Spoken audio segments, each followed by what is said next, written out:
जिंदाबाद जिंदाबाद जिंदाबाद। मजदूरों की एकता जिंदाबाद जिंदाबाद जिंदाबाद। पेट्रोल वर्कर्स यूनियन जिंदाबाद जिंदाबाद जिंदाबाद। इंकलाब जिंदाबाद जिंदाबाद जिंदाबाद। ठेका मजदूरों का उत्पीड़न बंद करो, बंद करो, बंद करो।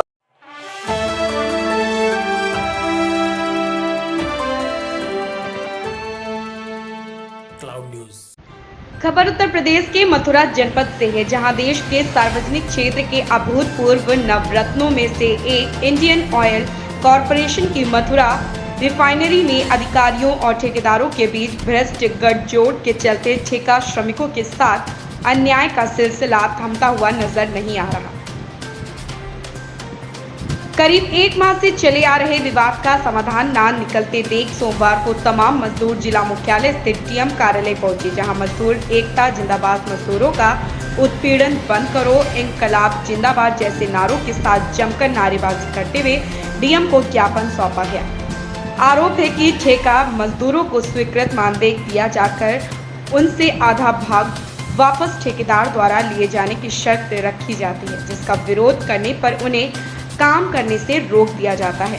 कुछ दिन पूर्व हाल ही में रिफाइनरी के टीपीएस एरिया में सिविल मेंटेनेंस साफ सफाई की काम का ठेका आकाश एंटरप्राइजेस को मिला हुआ बताया गया है कि विगत एक माह पूर्व मथुरा रिफाइनरी से 18 संविदा श्रमिकों को नए ठेकेदारों ने काम पर लेने से इसलिए मना कर दिया कि वे रिफाइनरी द्वारा स्वीकृत वेतन का आधा भाग अवैध रूप से ठेकेदार को वापस देने को तैयार नहीं थे, जिसके सदमे में से एक मजदूर की मौत होने भी बताई जा रही है। आरोप है कि रिफाइनरी में बेरोजगारी के चलते ऐसे नए अनुभवहीन श्रमिक रख लिए गए हैं जो आधा वेतन अवैध रूप से लौटने पर सहमत हो गए हैं, जबकि मथुरा रिफाइनरी की परंपरा रही है कि ठेका बदलने पर भी वही अनुभवी श्रमिक कार्य पर रहते हैं। ऐसे विपक्ष त्रिपक्षीय यानी कि श्रमिक संगठन, ठेकेदार और प्रबंधन समझौते भी पूर्व में हुए बताए जाते हैं, साथ ही उन्हें अनुमन्य सुविधाएं भी नहीं दी जाती हैं। इसको लेकर ठेका मजदूरों द्वारा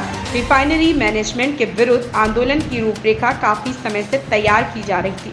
बताया गया है कि केंद्रीय राजकीय औद्योगिक ट्रिब्यूनल के वर्ष 1985 के फैसले में कहा गया था कि 5 वर्ष या अधिक समय से कार्यरत ठेका श्रमिकों को ठेकेदार बदलने पर भी हटाया नहीं जाएगा, और इस फैसले की पुष्टि सर्वोच्च न्यायालय ने भी की थी। तथापि विगत 30-32 साल से कार्यरत इन श्रमिकों में से 18 को टीपीएस एआरसी के नए ठेकेदार ने 1 सितंबर 2022 को काम पर नहीं लिया गया। इससे मजदूरों में रोष व्याप्त है। वहीं petroleum workers union, registered contract workers Mathura refinery unit के अध्यक्ष मधुवन दत्त चतुर्वेदी एडवोकेट उक्त ठेका मजदूरी की पीड़ा को दूर कराने हेतु हर संभव प्रयास कर रहे हैं। सोमवार को उन्होंने तमाम मजदूरों के साथ जिला मुख्यालय पहुंचकर डीएम को ज्ञापन सौंपकर कार्रवाई की मांग की है। साथ ही चेतावनी देते हुए क्या कुछ कहा, सुनिए क्लाउड न्यूज के लिए मथुरा से गोपाल प्रसाद सैनी की खास रिपोर्ट। स्थापना हुई थी तो तत्कालीन प्रधानमंत्री माननीय इंदिरा गांधी जी ने इसे आधुनिक मंदिर की संज्ञा दी थी। मथुरा में ये एकमात्र सार्वजनिक क्षेत्र का सबसे बड़ा उपक्रम है और यहाँ ठेका मजदूरों की दुर्दशा की तरफ शासन और प्रशासन का कोई ध्यान नहीं है। सुप्रीम कोर्ट का नियम तो ये था कि समान कार्य के लिए समान वेतन दिया जाएगा। इस बात को लेकर के 1985 में केंद्रीय राजकीय औद्योगिक ट्रिब्यूनल ने एक फैसला दिया कि समान और समरूप कार्य के लिए ठेका मजदूरों को भी उतना ही वेतन दिया जाए जितना एक स्थायी कर्मचारी को दिया जाता है। और उसी फैसले में ये भी तय किया था कि जिन मजदूरों को 5 साल या 5 साल से ज़्यादा काम करते हुए हो गए हैं, ठेकेदार अगर बदलता है तो मजदूर वही रहेंगे। लेकिन पिछले 1 सितंबर को मथुरा रिफाइनरी के टीपीएस एआरसी में नए ठेकेदार ने अपना काम संभाला और पुराने 18 ठेका मजदूरों को काम पर लेने से मना कर दिया, जिनमें से कोई 1992 से है, कोई 1993 से, कोई 1995 से, कोई 2001 से है। इन मजदूरों को काम पर न लिए जाने की कोई वजह नहीं बताई गई। इनके सामने ये शर्त रखी गई कि जो वेतन, जो पारिश्रमिक इनके खाते में आएगा उसमें से आधा पैसा विड्रॉ करके ठेकेदार को देना होगा। ये शर्त मानने से इन्होंने इनकार कर दिया, क्योंकि पिछले 30-32 साल में ऐसा अन्याय कभी नहीं हुआ कि उनके वेतन का आधा हिस्सा ठेकेदार उनसे वापस मांगे, तो उन्होंने बेरोजगारी का फ़ायदा उठा करके नए श्रमिकों को रख लिया, जो इस शर्त पर तैयार हो गए कि पारिश्रमिक में से आधा हिस्सा ठेकेदार को वापस कर दिया करें। इस बात से मज़दूरों में रोष है। शेष जो ARC हैं, प्लांट के दूसरे हिस्से हैं, वहाँ के मज़दूरों को भी इस बात की आशंका है कि दूसरे ठेकेदार इस बात का अनुसरण कर सकते हैं।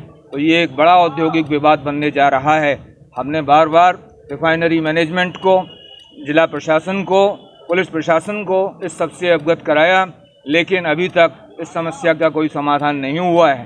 तो हमने तय किया है कि कल रिफाइनरी मेन गेट के सामने जो निष्कासित कर्मचारी हैं, मजदूर हैं, वो अपना धरना देंगे और उसके बाद अगले रविवार को रिफाइनरी मेन गेट से लेकर के टाउनशिप तक, जहां रिफाइनरी के कार्यकारी निदेशक रहते हैं, वहां तक की पदयात्रा की जाएगी।